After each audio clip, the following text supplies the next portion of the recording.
So today's broadcast is sponsored by Ruby Menzelowski and family, the Idul Nishmas Chaya Bas Chaim Baruch Menzelowski, whose yahrzeit was Monday, and for Leah Simba Bas Reuven Lowy, whose yahrzeit is Bez Hashem Friday. This Friday, Teinish Nos and Truv to Chaim. There should be Musi Sharas on the family, the Kehillah, and all of Klal Yisrael. Okay. So let's start back from the sugya that we started yesterday, because we did sort of stop in the middle. We learned about no matter what type of brother one has, or no matter what type of son one has, it's their son, even if it's a mamzer. The only people that aren't considered from our children are the children of Goyim or the children of Shvachos, because those are not considered part of Klal Yisrael, and therefore they would not be a son to pater somebody from Yibum, and they would not be a brother to be Mechayev somebody from Yibum.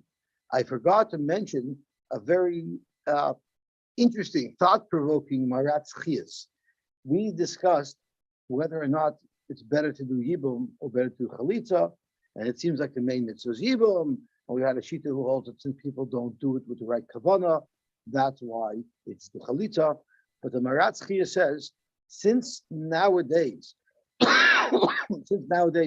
not all people behave like they're supposed to, the words that he uses is it's no longer Achshira Dara. We no longer live in a very holy Dar. We never ever do Yibum anymore. The reason why we never do Yibum, because who knows what, thank you so much, buddy. Who knows what the deceased did in his lifetime? And how do you know he doesn't have some love child somewhere that we're not aware of? And therefore, to be safe, we don't do Yibum on anybody. You know, somebody once said to his best friend, do me a favor, if you really love me as a friend, don't come to my Levaya. Go straight to my office and destroy my hard drive. So, that reason, Dr. Maratz Chiyas, that we no longer do Yibum, because you never ever know. Okay, gewaltig. But that was the case all along. We didn't suddenly descend into the situation. You know, some things don't change. Well, the Maratz Chiyas is probably talking about since the internet, it got worse. But yeah, it's the oldest profession, so as much as things change, they're still the same. But there was a point in time where we felt people had enough integrity that if they had another child, or either they wouldn't have one, or if they had one, they would declare it. If anything, it would be more prevalent in the old days because they didn't have birth control. But then again, when you're in your shtetl, exactly like, you know, I don't know how it works. And I don't know when there was a bigger design. But that's an interesting thought on the Maratz Chiyas. Okay. And he's commenting on the Gemara that says even a son of Mamzer is going to pater a wife from Yibum. Okay, so let's see the Gemara. Tanu Rabban. We'll go quickly because we're just chazering from yesterday. Haba ala choisoi v'hibas eishes aviv. It's possible to be ba'ala choisoi that's not the daughter of your father's wife, meaning it's an anusa, or it's possible to be ba'ala choisoi, which is someone who your father gave birth to with a wife. So what if someone was ba'ala choisoi who happens to also be his father's wife's daughter? So the halach is chai b'shum achoisoi b'shum bash esasochim. There's two psukim.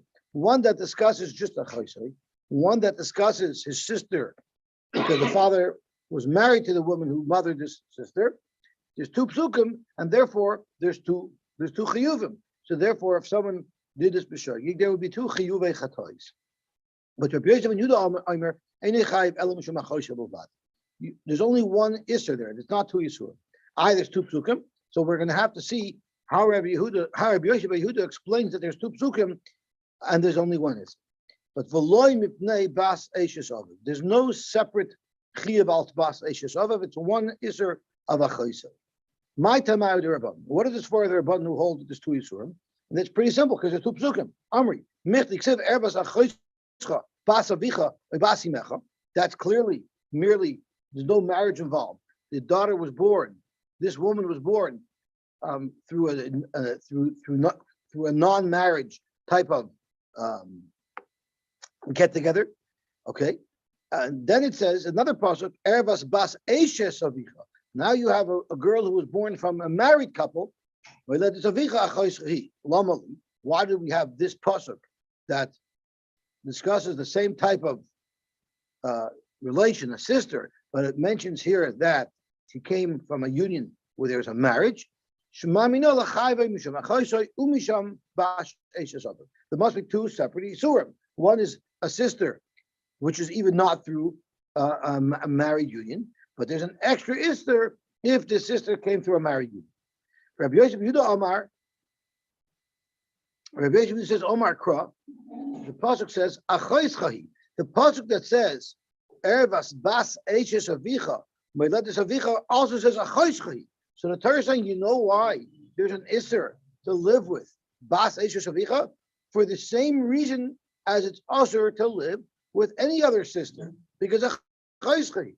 So the Torah is telling us, the Torah is telling you, even in the case of Bas Eishes Avicha, the Isser is not a new Isser of Bas Eishes Avicha, it's a Chaysai, Atamachayvai, Viatamachayvai, Mishum Bas Eishes Avicha. So there's only one Isser. For the Gemara of Rabbanan Haya Chays Chahi, my Avdilay, if the Chiyuv for Bas Eishes Avicha is an independent Chiyuv, so then why does the Pasuk then reiterate in that Pasuk, a Chays Chahi? Rabbi Yosy Bar Yehuda has a good argument. Now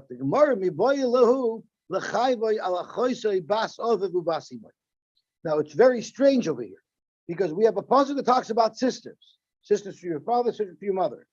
Then we have another pasuk that talks about the daughter of your parents, the daughter of your father and his wife, right?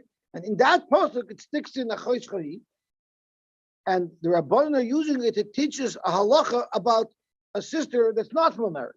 It's a little bit out of place.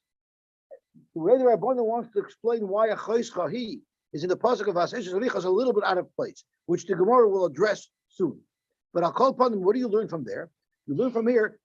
The Torah only says beferish if it's your child of your mother or if it's the child of your father. But what if it's the child of your mother and your father? So then, how do you know that there'd be an issue there? You might say, what do you mean? It's a kal v'chomer. Madich if it's only my father's daughter, or if it's only my mother's daughter, it's also kol shekain if it's both my father's and my mother's daughter. Yet the Torah still tells us achoisai to teach us that that's usher. Why can't you learn that out of a kal v'chomer? Loimer to teach you she'ein masirim in adin. The Torah sticks in this word here achoisai to tell you that even this is usher. If it's both a sister from your father and from your mother. Why does the Torah tell us that? You should be able to figure out from a kal v'chomer, because the Torah is trying to teach us a message that you cannot create a lav or an oynish using a kal v'chomer. For Rabbi Yosy Bar Yehuda, according to Rabbi Yosy Bar Yehuda, we don't have this available at Chayis Chahi, because the Chayis Chahi was to tell us that there's only one Isser, even though it's the daughter of your father's wife. Zokt Rabbi Yosy Bar Yehuda, you know that anyway, because im kein lichter v'achmona achayis cha. What's the he? He lamali. Mishum achayis chatem achayvay v'yatem achayvay mishum bash eishesav. So he has two limudim. So in fact, the Gemara according to Rabbanan also. Rabbanan avagav dechsev achayis cha itzrich lemichtav he. You still need he. You know why? Shalai taimar ba'alma masir minadin. You might say, really, you could make a kal v'chomer to learn an isser and an oynish. So why do we need a pasuk over here if I know it anyway from a kal v'chomer? Is because in this case, milsa the asya b'kal v'chomer torach b'kasav l'kra. It's not unusual that even though I could have otherwise figured it out with a kal v'chomer, the Torah will tell it to us anyway. That happens. So therefore, I might learn in fact that yes, masir min adin. But over here, the Torah decided to tell us anyway. Therefore, kasav rachmanahi, the Torah said he to tell us to know. We want you to know that this is an exception, ein masir min adin. This is not an exception. Ein Masir Min Adin, you can never bring an Onish from a Kal V'chomer. Okay, so let's talk a little bit about Ein Masir One Min Adin. minute, yeah, so what does that mean exactly? You're not Chayiv Malchus or what? Ein You're not- Masir Min. So I want to get into that, but let's say it means that if there's a lav, you cannot learn out an Isser through a Kal V'chomer, and therefore you can also not learn out the consequences of an Isser through a Kal V'chomer, such as Malchus or maybe even Misa. In this case, it will be of course, yeah, that's what that's correct. So the question is, why not? So the classic chart is because it's not like a Gzer Shava where you need Kabbalah from your Rebbe's. Anybody can make up their own Kabbalah. What if they make a Kabbalah, they kill a guy, and then there was a mistake in my logic. Oops, it's too late, right? So that's one of the reasons why they say Ein Masir Min, because what if your logic is faulty? But there's another beautiful svara that's brought down by the Rishonim. I think it's by the Rishonim. In an interesting story, it says in the pasuk that if someone brings a mizaroi lamoylech, if he does with his children this moylech process, they go through fire. I don't know what exactly this avodah zarah is, but anyone who brings a mizaroi lamoylech is chayiv misa. That's what the pasuk says. But it says mizaroi lamoylech from his era, meaning if he brought all his children into this ceremony, into this whatever it is, then he's not chayiv misa. You should make a Kal V'chomer. Madich, if he brings some of his children and puts them through such a situation, he's chayiv misa. Koshkin if he did all his children, right? So the answer, misa is only a good enough of a kapara if he did it to some of his children. If he did it to all his children, even misa won't be a good kapara. So that's a new svar of Ein Masir Min Adin. Maybe you can't say if this is chayiv misa, that's also chayiv misa. Maybe this is chayiv misa because misa will be mechaper, but this misa won't be mechaper, so there's no reason to give a misa. That's another svar of Ein Masir Min Adin, and they use it as well to explain Eidim Zayim. The loch is if you say if someone says testimony which causes someone to get killed, and the person gets killed, there's no Eidim Zayim. But if the guy didn't get killed, they caught it first, then he gets killed. But using this svar makes a lot of sense. When is misa enough to be mechaper on the Eidim who lied? That's if they didn't fulfill what they came to do. But if they actually caused the guy to kill, death is too good for them. So that's another svara of Ein Masir Min Adin. What does that mean? Death is too good for them. That doesn't make sense. It means there won't be mechaper. If it's not going to be mechaper. Okay, so it won't be mechaper, but you have to get the evil. What was the pasuk? Bi'arta harami kirbecha. Bi'arta harami kirbecha. Right. That's also a pasuk. But I guess there has to be another onish that's more appropriate. Maybe the Rebbeinu Shalom will take care of them in the right way. Doesn't serve as a very good deterrent. If you're successful, it doesn't serve as a very good deterrent either. Because if you're successful in carrying out your plan, you don't get punished. At least not by being. That's the halacha. That is the halacha. We're just trying to give an explanation for it. But that is the fact. The fact is, if someone is successful, it's not Eidim Zayim. I understand that there's a logical reason for it, and that is that one Adis is not necessarily better than the other Adis. They're on equal footing. So if two people come and say, no, you were with us, so it's them against you. So why have the second Adam more powerful than the first Adam? I think that's the logic behind Adam. Yeah, but what's the reason why, if they succeeded in having this person killed, then they're no longer subject to the rules of Adam Zayim? They walk scot-free. Yeah, because we're not going to take. I don't know. Okay. So if we're on the subject, I'm going to share with you a beautiful Meshech Chachma that explains a very solid reasoning why you say kasher zon v'lo kasher asa. And I'm hoping I'm going to say it over correctly, but it was a beautiful, simple logic, not college, simple logic. Imagine there's a person that's being falsely accused of a crime that would be mechayiv misa, because there's two Eidim coming saying that Reuben's chayiv misa when really Reuben didn't do anything wrong. So his family is going to want to protect him, right? So they think to themselves, if we bring Eidim to be mazim them, they're going to get killed. If we bring Eidim to be makrish them, They won't get killed, but at least we'll save our Reuben. I don't want this guy to get killed. I just want to save my Reuben. I want to save a relative. So someone is likelier, even if he wants to falsify, to hire Edei Chasha rather than Edei Azam. But if you said Kasher, even Kasher also, imagine what happens if these two Edim were successful in getting Reuben killed. Now the family is fuming and they want vengeance. They want revenge. So then they're likelier to hire somebody who's going to get Edei Azama rather than Edei Chasha, because they want to get this guy back. He killed our relative. So the Torah made it that Edom Zayim only works before a guy gets killed, because then even if someone's going to falsify Edom to protect their loved one, they don't have an interest in killing the guy. But if they succeeded in killing their relative, then they have revenge on their mind, and then it could be an unending mess of people constantly hiring false Edom Zayim. This way, people will hire false Edei Chasha. That's not as bad, and therefore there won't be a death. That's what the Mishnah Chachma says. That's a great shot. That's a great shot. That would qualify for simply shot. Yep. But it's a beautiful thought. Yeah.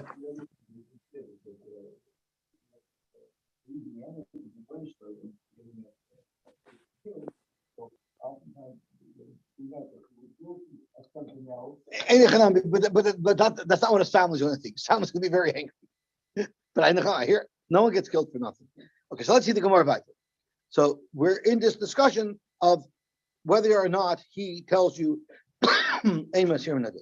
So Zok the Gemara. So now we have another problem. Rabbi Yosy bar Yehuda, according to Rabbi Yosy bar Yehuda, where the he is used, how do I know that you don't say Milsa also called Chomer Torah because of Rabbi Yosy bar Yehuda has an extra thing. Im kein lichtl v'rachmana lachroischahi beidich. Like we mentioned earlier, achoischahi is telling you halacha regarding achoisa, not regarding bas eishes of it. So really, achoischahi is misplaced. It belongs in the other pasuk. Since it's misplaced in this pasuk, we know that ein masir minadeh. Rabbi Yosy bar Yehuda. So now we have to go the other way. According to Rabbi Yosy bar Yehuda, who holds there's only one aveira here of achoisai, so why did the Torah dedicate a separate pasuk to discuss somebody who's mazana with his sister who happens to be a product of a marriage between his father and his wife? There's a separate pasuk for it. Why do we need that separate pasuk? Rabbi Yosy bar Yehuda, hi bas eishes avicha my abedle. Why do we need that extra pasuk? So come on, he uses that pasuk to tell you a new concept. And mi sheyesh lo ishos uliavicha prat lachoisai mishivcha vavedes kachav mishein ishus lavicha, not ishos, it's ishus. What type of sister is considered your sister, which would trigger a chi of kares if you lived with her? That's only if it came from a union where your father could have had a kedushin on this woman.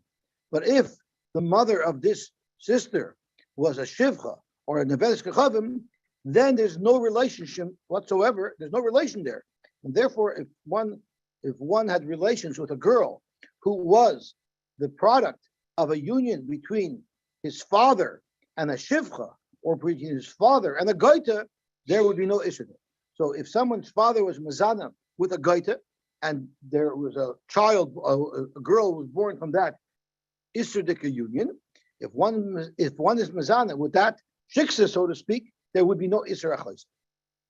Frank the Gemara, maybe once you're saying that there are certain people who don't qualify as a sister, you decided to apply it to Achosai when the mother was a Gaita, or to Achosai when the mother was a Shifra. Maybe bring it closer to home. Ve'ema prat la'achosai me'anusa. Maybe Achosai is telling you that whenever there's not a marriage there, it's all about issues. So if your father was ma'anis a woman, there was no marriage there, and the child was born, maybe there's no Isra Choisai there either. That you won't be able to say. We have Rava who shows some sukkim clearly that a child born from a man who was a Jewish lady, that's still considered one sister. The Rava asked a contradiction in between two psukim. It says in the pasuk, "Ervas bas bincha or bas bitcha loisagale." One may not have relations with a granddaughter whether it's through a son or through a daughter, a granddaughter is also. Ha bas bina dida ubas bita dida shari.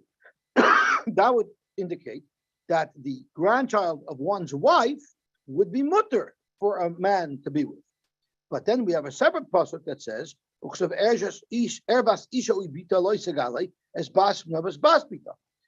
we have one pasuk that seems to indicate that there's no isser for being with a wife's grandchild, and then there's another pasuk that indicates that there is an isser. Zok Gemara, when is there an isser and when is there not? If someone was ma'anas a lady, then her grandchildren from another man are not usher to him. But if a man was married to a woman, then her grandchildren, even from another husband, will be usher to him. So you clearly see that relationships of anusa do trigger chiyuvim in isurim, and therefore a sister that was also from an anusa, it's logical to argue that that's considered enough of a relation that it would be also. Anusa means there was never a marriage. Right? If someone had a child because he was ma'anas a lady, he never had a marriage to her. If he was ma'anas a woman, then his grandchildren through that woman that he had with that union, he's going to be usher to, right? But let's say a guy's ma'anas a woman, and she happened to have had grandchildren from another man. So those are not connected to him at all. So those are not usher to him. But if he was married to a woman and she had children from another husband, then they would be usher to him. So the union of marriage makes her children usher to him. But the union of non-marriage, just because they had a relation, a one-night fling, right, that would not make her children usher to him. Only if she was never married to him. But if she was married to him, her children would be usher to him. So if Reuben was married to Leah, and Leah happens to have children from a previous husband, if Reuben was married to Leah, then Reuben is usher on Leah's children. But if Reuben was ma'anas Leah, then all of her children are mutter. But the only children that are usher to him are the ones that are born from that encounter, because those are his kids. But whatever the case is, you see that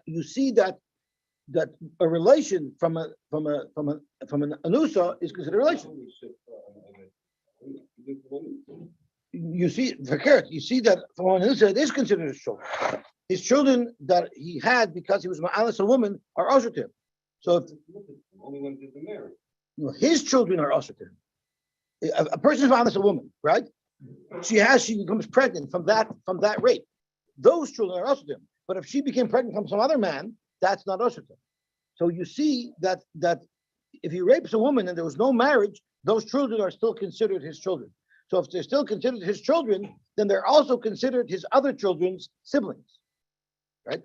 So therefore, you cannot argue that if a person had a child through the nusa, that those aren't considered his other children's siblings, because you clearly see if they're considered his kids and they're also to him, they're also considered his other children's siblings. Correct, Gemara. Maybe he's coming to tell you not only that if someone marries a goita, that those children aren't his other children's siblings. Maybe even if he married a woman who was chai v'lavan, Rashi gives an example. He married a mamzeris. If a person marries a mamzeris and he gave birth to a child, maybe that child that was born between him and a mamzeris, maybe that child is not also to his other siblings, because that's another. It's also the father is not allowed to marry her. Amar Papa chai v'lavan tafsu b'kedusha. Even though your father shouldn't be married to such a woman because it's an love, but kedushin is typhus. So that's not excluded by the fact that your father has to have ishus in there, because your father does have ishus on a woman who's only usher because of a love. Where do we know that? The Chsivit says, if someone is married to two women, one of them he liked and one of them he hated, Frank the Gemara, does the Torah get involved in his relationships with his wife and make Yerushas dependent upon how much he likes each wife? Is it logical to say that how much someone likes his wife will determine which child gets Yerusha? Of course not. Ela ahuva means ahuva b'nisu'el, and snua means snua b'nisu'el. If Hashem is happy about this marriage, because it's a marriage that's a mutar al pi Torah, That's called alahuba. And if Hashem is not happy about this marriage because this marriage is also, that's called snuba. Now, if he wasn't allowed to, if he was not allowed to be married to this woman, and he has a bechor from this woman, maybe then there would be an argument that this woman's oldest child is not the bechor because the marriage is not legitimate. There'd be an argument. Nevertheless, the Torah says it's still considered a legitimate child, and it's still going to be the bechor. The Amar Rachmana, and the pasuk says kisiyena. So whatever the case, you see clearly that there could be a siyena leish, even though this woman is also came with Allah. So what the Gemara is saying here is when it says kisiyena leish de'nashim achasu v'achasnua, it means he was married to a woman who's also to him with Allah. Yet it's still called kisiyena. The Torah still considers it his wife. So you see clearly that kedushin is toifus b'chai v'elav. Correct the Gemara. The aim of prat l'chayv krisos. Maybe if one lives with a woman who he's chayiv korish, if he lives with this woman, and then they have a mamzer, then they have a child, maybe that child will be mutter to his other siblings because this woman clearly is a woman who he does not have ishus with. Kedushin would not be toivus if he tried to marry this woman. So maybe even if he had a child with this woman, that child should not be considered related to his other children. Amar Rava, Amar Kra, it says in the pasuk, Ervas achaischa bas avicha oy bas imecha, the erva of your sister, who's the daughter of your father or the daughter of your mother. But then the pasuk adds some extra words. Moiledes bayis oy moiledes chutz. She's either born in the house or born out of the house. What does that mean? So we darshan, what does the Torah mean to tell you with the moiledes bayis and moiledes chutz? The Torah is telling you, bein she'oimrim loy lavicha kayim. Say if the Torah lets your father remain married to this woman, bein she'oimrim loy lavicha haitzei. Or even if they tell your father that there's no kedushin typhus because it's a chayva krisos and he has to get rid of her, his daughter is still considered your sister. So you have a raya from this pasuk that even if there's a child that was born out of our union that was a chayva krisos, it's still usher as a sibling because the Torah says it's considered your sister even though it was moiledes chutz. Even though the sister was born from a union that could never have had kedushin, because because we say even a union that the Torah says is not valid, the child born from that union is still considered your sibling. Who said, "Ema bein she'omer loy avicha kayem, bein she'omer loy avicha haitzei, v'amar Rachmana achoytzchahi l'rabbis." Maybe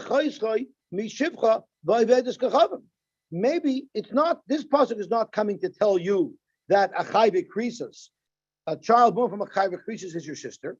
Maybe the Torah is even telling you that the child born from a shiksa or from a shivcha, maybe that's also your child. Moiledes chutz doesn't say chayve krisos. We're dashing it to include chayve krisos as your sibling. Maybe moiledes chutz means your father can't be married to her because she's a goya. Your father can't be married to because he's a shivcha, and maybe even that's going to be usher to you, which undoes what we said because we just said now we just trying to say now that a child born from a shiksa, from a shivcha, would not be considered your sibling. Maybe from this pasuk you see that there is still an iser of sister. Amar Kra, we have another pasuk that says bas eishes avicha, mi sheyesh leishes lavicha ba prat lachoisoi mi shivcha v'bedes kechavim. We have another pasuk that's inclusive. So we have a pasuk that's inclusive, and we have a pasuk that's exclusive. The inclusive pasuk is moiledes chutz, which tells you that even if it's moiledes chutz, it's still considered your sister. Then we have another pasuk, like we dashed earlier, which says dafka bas eishes avicha misheyesh leishus. So we have one pasuk that says include this woman. We have another pasuk that says exclude this woman. So we're going to apply the pasuk that says include this woman in the iser. That's referring to a child born out of a chayva krisos. And the Torah that says that being exclusive is referring to a woman who was born from a goya or from a shivcha. That's considered not someone with issues, and that won't be considered your sister. So, frankly, Gemara, you have a riboy that's marba. We have something to be inclusive, and you apply that to chayva krisos. You have a pasuk that's exclusive, and we're applying that to the daughter of a goita or the daughter of a shiksa. Who said? Maybe flip it around. How do you know out of the two choices, Chayve Krisos and the daughter of a goy, how do you know which one to say is considered your sister and which one isn't? You just have to ptukim. You have to pick which one. I'll tell you the logic. Mistabra. Chayve Krisos have the rabbis. We should include the daughter of a Chayve Krisos as your sister. You know why? She can tafsi bakadushin l'alma. A Chayve Krisos is a woman who you're not allowed to marry, but every other Jew is allowed to marry her. So this woman is a woman who kedushin could be chal on her. The reason why it's not chal in this particular case is because there's a chayv krisos. So she's more in the fold, and therefore her daughter is going to be usher to you as a sibling. Because the imegaira lididei nami tafsa b'kedushin. If anything, the shivcha is closer to this father, and there's more of a legitimate union. Because even though now there's no tvisas kedushin, but if she would be megayer, he would be able to have tvisas kedushin. Mashenkin, someone who's chayv kares, no matter what she would do, he would never be able to marry her. Dr. Gemara, that's not a time. Because l'chi megaira gufa achrinim. A woman who's megayer, it's not the same woman anymore. This woman has no shaykhs to kedushin, not from this man, not from anyone. She's so out of the fold, and therefore her child is not considered my sister, and therefore it's mutter. However, if the girl was born from a union of chayv krisos, that woman be'etzem kedushin is toifus in her. There's just an isser to marry this man. Therefore, her child is considered a sister, and therefore it'll be awesome. So this concept of guf achrinahi is a very serious concept. It's based on what we learned yesterday, that Gershon is Geyer is kekot and shenayodam. But there's a lot to it. For instance, the halacha is a woman who was married to 2 or 3 men and they all died is called a katlonis. And therefore, she's not allowed to get married the third time, right? Well, what's the halacha if a woman was a goita and she was married to 3 husbands and they all dropped dead? And then she became a geiris. Are you allowed to marry her? So most places can hold you're allowed to, because it's guf achrina, and it hits even closer to home. It's a different person. That's right. It's a different person. This woman, now that she's Jewish, she might not be a katlanis. That's right. That's right. That's right. Why over here do we use the notion of guf achrina? Because here, that's the point over here. This woman will never have a tvisas kedushin. If there's another woman that has tvisas kedushin, that's not a right to this woman. Why don't we say also over here, kedushin to meet in the gaira of kekot and shenayla. Well, that's what guf achrina means. No, it doesn't. It's like a new person. One person is where somebody is born, and the other person has a new book. And the difference. The reason why it's in the guf is because we look at it like it's kachon shnayla. Because that's the focus of our answer. The answer is guf achrina. What caused it might be kachon shnayla, but the reason why this woman will never have a tefisas kedushin is because of guf achrina. I don't know if it would be relevant over there. What was the other case that it would have been relevant to? A bunch of other cases. There's all over shop. It's a good argument. I don't know. And the reason why I'm harping on it is because you could say that the neshama of a woman kills another person, not the book. But over here, you might have this problem. So now you see it's the guf itself. Yeah. I hear. Very interesting point. Very interesting point. There's another shayla. The halacha is meisu echav machmas mila is put from a bris. So what if a woman was a goita and she circumcised 2 boys and they both died? Now she becomes a geiris and she has a 3rd child. Are they supposed to do the bris on the 3rd child or not? Once again, the poskim hold that they should do the bris because it's guf achrina. So it's like, here's a practical application of saying guf achrina. But then there are those who say that no, avad it's also because it doesn't change your DNA, it doesn't change your body. So that's the shayla. We always blame everything on physical. But if it's a group of freedom, and it's another thing. It's muscle changes. But that's what Chaim sees. That's what he's drilling down on. The lotion of guf achrina. I think it's exactly what Chaim sees drilling down on. Okay, so more about it. Rabbanan, lamutei, shivcha, v'oivedis kechavim hinolahu. The Rabbanan didn't have this extra pasuk because they used it to tell you that there's 2 separate isurim, one for achoisoi and one for basishtoi. So how are they going to know this extra limud that the child of a shivcha nevedes chov is not considered your sister? In Pashush Mishpatim, it says that if someone has children through a shivcha, while he was an Eved Ivri, he doesn't keep those children. They stay by the other. They remain as Avadim of Vishachos. So therefore, you see, they're not connected to him. Rabbi Yosy by Yehuda. So Rabbi Yosy also has that pasuk of Isha Bilada. Why does he need another pasuk of Isha Sabicha? Chad b'shivcha b'chad b'Evedes kechavim. He needs two psukim. One to tell you that a shivcha's child is not your sister, and another one to tell you that a goyish child is not your sister. Utrichi, and you need the pasuk to tell you each one individually. Yes, means shivcha. If the Torah only told me that the child of a shivcha is not my sister, a shivcha does not have any ichas, right? She got married to Eved Ivri, and it doesn't count. We just looked at the child like a shivcha. Aval Evedes kechavim the is lachayis, and Evedes kechavim does have ichos, and Rashi tells us specifically that the Evedes kechavim has ichos, and it brings down the pasuk. But the shivcha says am hachamor, but Evedes kechavim Rashi says misyacheses al shem aviyah. Beladon ben Beladon hadrimin ben Tavrimoin. So you see that the Torah does recognize parentage even by goyim. Emaloi, maybe there the sister is considered your sister. So you need a pasuk to tell you that by a goya it's not considered your sister. And if we only knew that the child of a goya is not considered your sister, because a goya has no shaykhs to mitzvahs. Avol shivcha the shaykh b'mitzvahs, but a shivcha who's mechuyev in mitzvahs.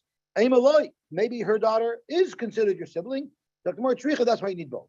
The Rabbanon doesn't have two psukim. He learns everything out of how does he know both?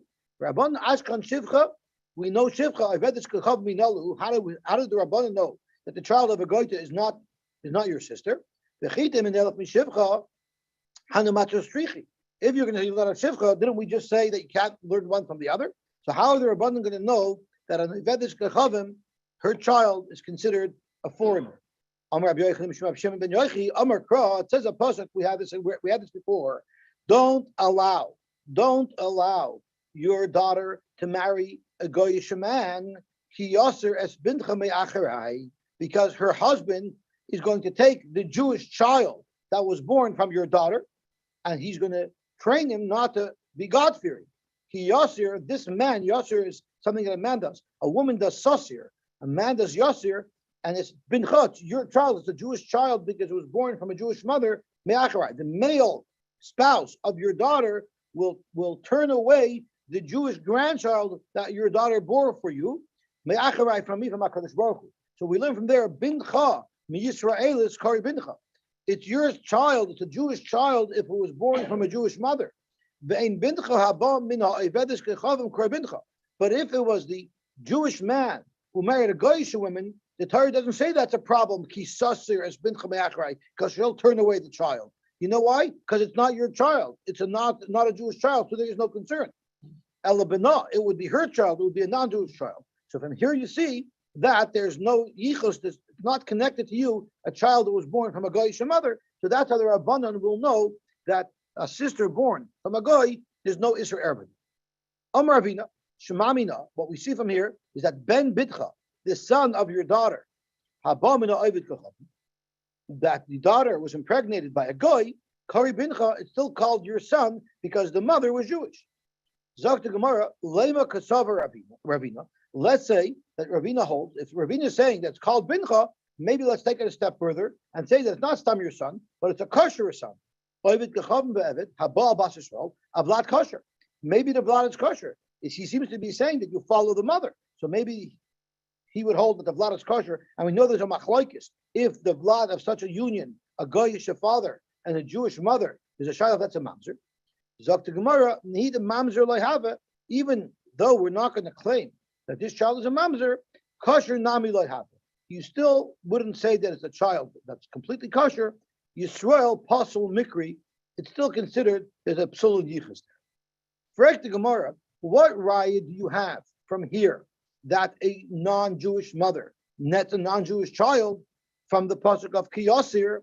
That's not speaking about any goy. That's speaking about a goy mishiva umais that we're mechuyev to kill. Hi b'shiva umais ksiv. It says if it's by shiva umais, maybe from the shiva umais there a child from a goyish mother is not considered a Jewish child. But maybe by other nations that we don't have the chiyuv to kill, maybe those would be considered your siblings.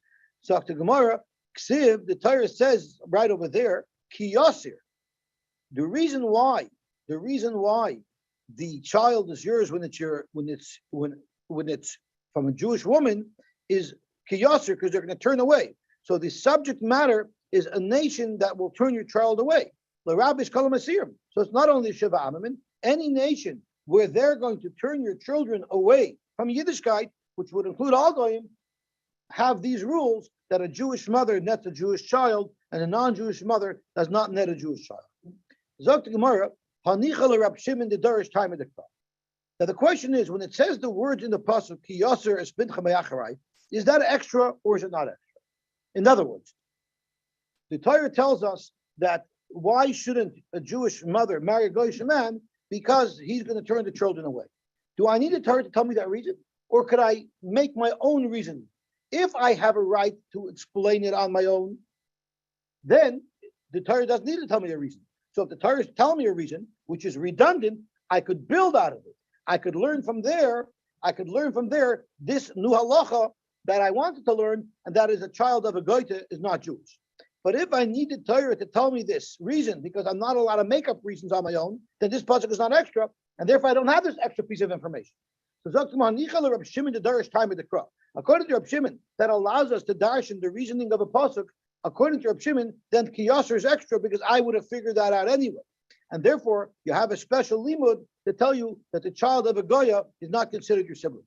Elul Rabbanan, according to the Rabbanan, who needs the words of the pasuk Kiyasser Becha to tell us that only when there's a problem of Yasser is when it's Asr. Minalahu, how does he get this extra piece of information that a daughter born from a goyish mother won't have a problem of a chaysa? Dr. Gemara, that's a good point, but it's not a problem because Mantana, the polyglot Rabbi Yosy ben Yehuda, who is arguing Rabbi Yosy ben Yehuda, who is the Rabbanan in this machlokes who actually needs this extra pasuk? It's Rab Shimoni. It is Rab Shimon. So therefore, it works out perfectly. The Rabbanan is the one who needed a special pasuk to teach us that a goyish child is not a Jewish child. The Rabbanan will hold like Rab Shimon, which makes Kiyatzer extra because anyway we know the reason for it. Now this shaila of Barshin and time of the Kra is based on a halacha in Hilchos Mashkin. The halacha is if one lends money to an almana, he's not allowed to take a mashkin from her. Why is he not allowed to take a mashkin from her? The pasuk does not say. But if we're dashing in time of the Kra, the reason for it is because he has to give her back her day clothing in the morning, and he has to give her back her night clothing at night, if that was the mashkin. So could you imagine a woman has a strange man visiting her every morning and every evening? It's going to lead to a very bad reputation. So I want to. So if you're dashin l'kra, then you could say the Torah's reason is because of this. Therefore, if it's a wealthy woman that I'm lending money to, where I don't have to give her back her clothing in the morning because she has other clothing as well, so there I would be allowed to take a mashkin from her. So Reb Shimon holds you're allowed to take a mashkin from a wealthy almana because you don't have to go and visit her every morning and every night because you can keep the mashkin because she doesn't need it back. But only a poor woman does this will apply to. That's what Reb Shimon holds. Rabban holds ain't there shin time l'kra. You can't make up your own cheshbonis. The Torah says it's also for a wealthy woman just as it is for a not wealthy woman. So if you hold our shin time l'kra over here, so then I don't need a pasuk to tell me kiyosers bin chame'acharai because we're going to figure that out on our own. So therefore, the pasuk will be extra. If the pasuk is extra, the Rabban could use it to teach us that the child born from a goyish mother is not called your child, and therefore it's not called your sibling either, and they wouldn't be in Yisrael. I'm sure what you're saying. No, I just by the poor almono, that why do we focus on every mashkin? Meaning, why do we answer every mashkin? It should only be the clothing.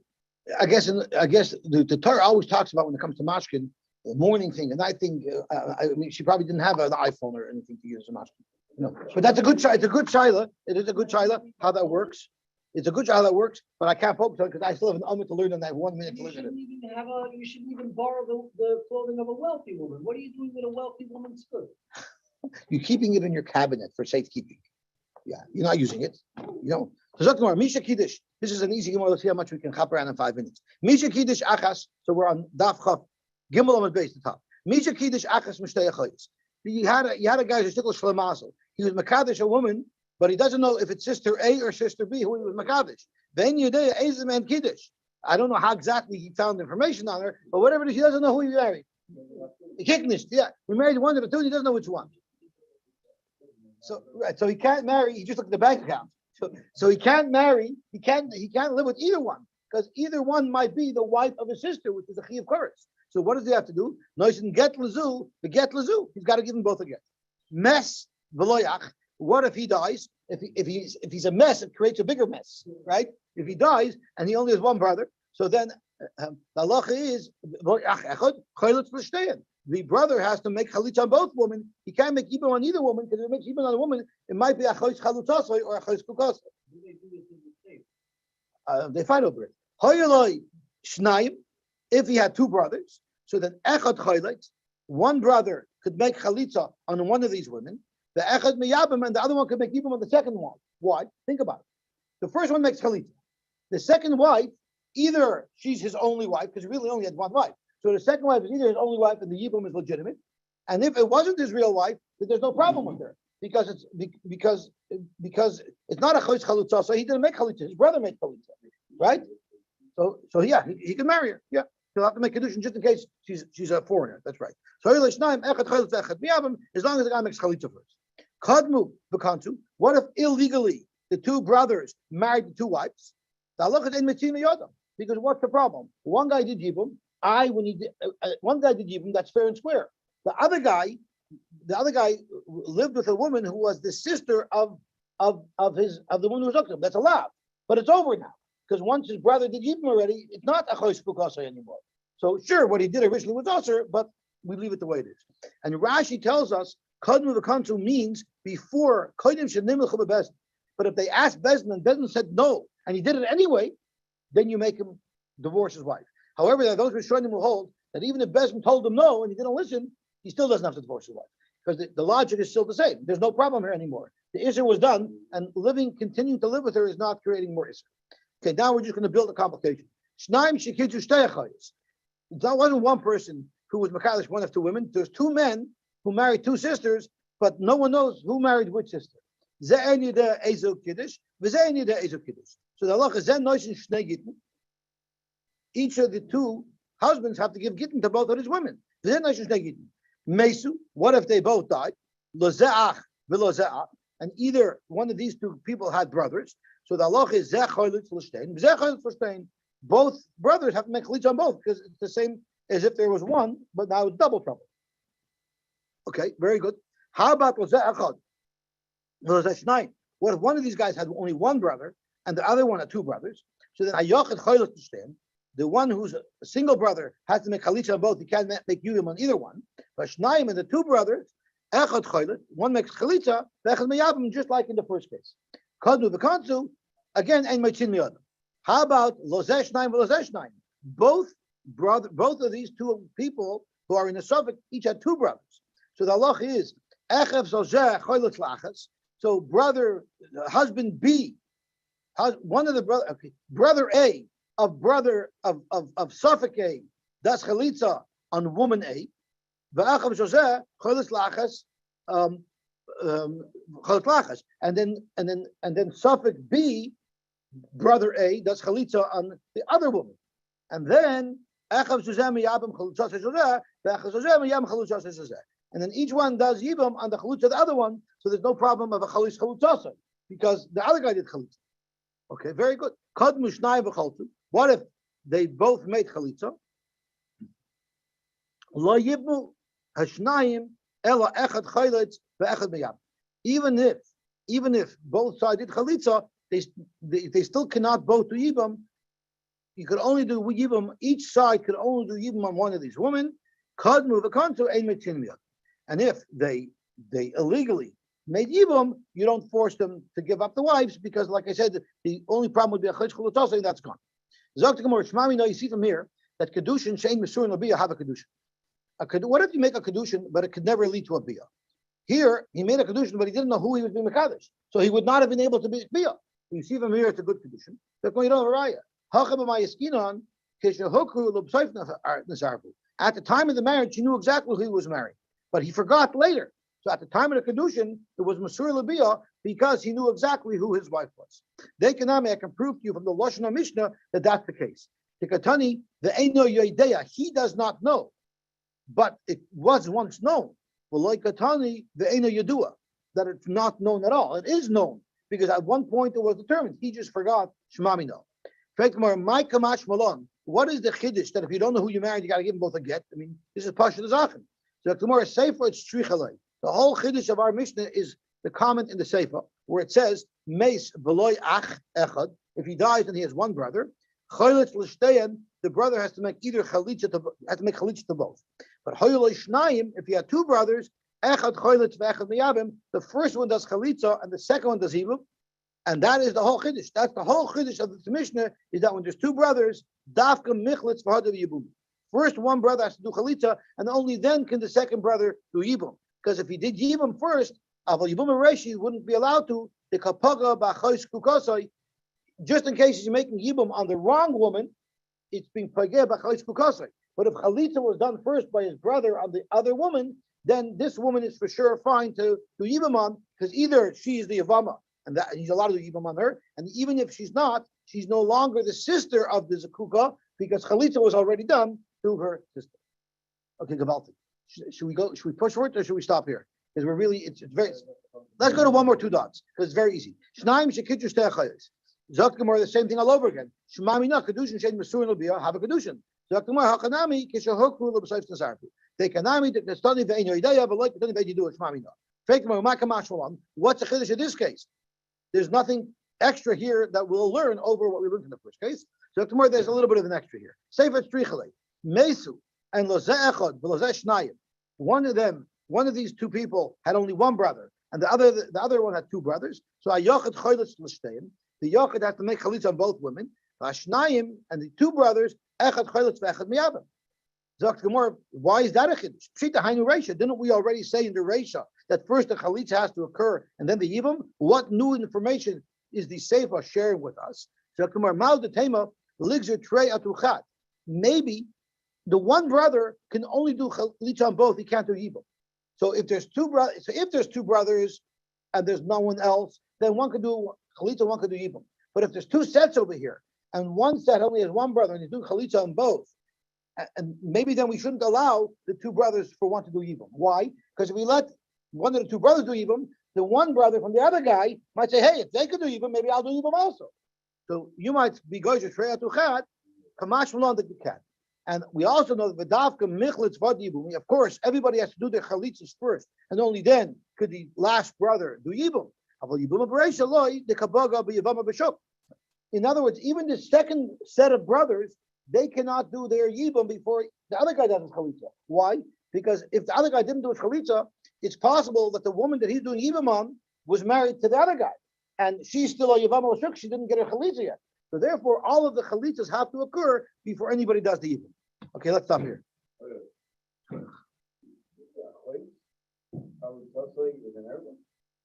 It's a